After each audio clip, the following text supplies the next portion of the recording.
El passat dissabte, 11 de maig, l'agrupació Falles de Mislata va celebrar el seu tradicional trasllat de la Senyera, el primer acte del nou exercici faller i un dels més emotius, que va reunir a un gran número de fallers, falleres i veïnat de la ciutat. Les presidències i falleres majors de les 11 comissions, junt amb els membres de l'agrupació, feren un passacarrer des del casal de la falla Lepant en Joan d'Àustria, on es trobava la Senyera, fins a la falla Doctor Maranyó Mestre Palau, que la custodiarà fins l'any pròxim. És el primer acte que fem com a nou exercici per a donar inici a les noves falles de cap al 2025.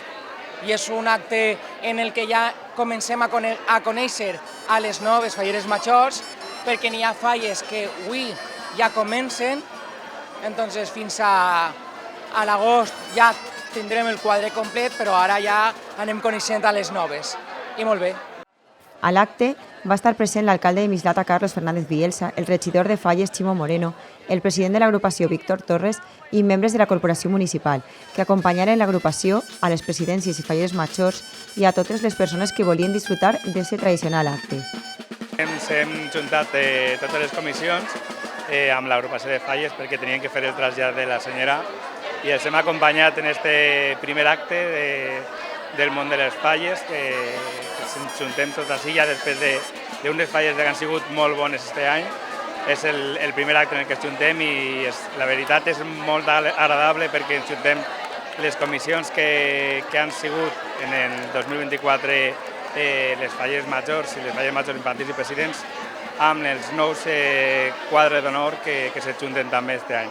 Una vegada arribada la comitiva a la falla Doctor Maranyó Mestre Palau, els fallers i falleres van rebre la Senyera, que ja es troba en el seu casal. Després de l'acte protocolari, tots y totes les persones asistents van disfrutar d'un vi d'honor. Es algo muy importante porque es el emblema de nuestra fiesta, ¿no? Es nuestro santo y seña. Vamos a saludar y a recoger la Senyera en la falla amiga, que es de donde sale, que este año ha coincidido con nuestros amigos de la falla de Lepanto. Y bueno, y hacemos una pequeña procesión, un pequeño recorrido hasta nuestra falla, le hacemos un pasillo y luego un vino de honor celebrando que tenemos este año la Senyera a nuestro cargo. Coincide que la falla Doctor Marañón cumple 45 años y este año nos conceden los brillantes al colectivo como comisión.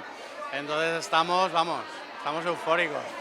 Una vegada finalitzat el trasllat, els i les representants de les comissions i l'agrupació es van traslladar cap a la missa d'infants i ofrena floral, i després de les salves es va realitzar la processió en honor a la Verge dels Desemparats, amb motiu del cap de setmana de la seva festivitat, pels carrers del municipi acompanyada de la banda de cornetes i tambors i de la banda del Centre Instructiu i Musical. Este cap de setmana és el de la Verge i tenim ara el trasllat, després està la missa d'infants, que els xiquets han d'anar a la missa, i després tenim la processió de la Verge i demà tenen els representants la processió de la Verge a València.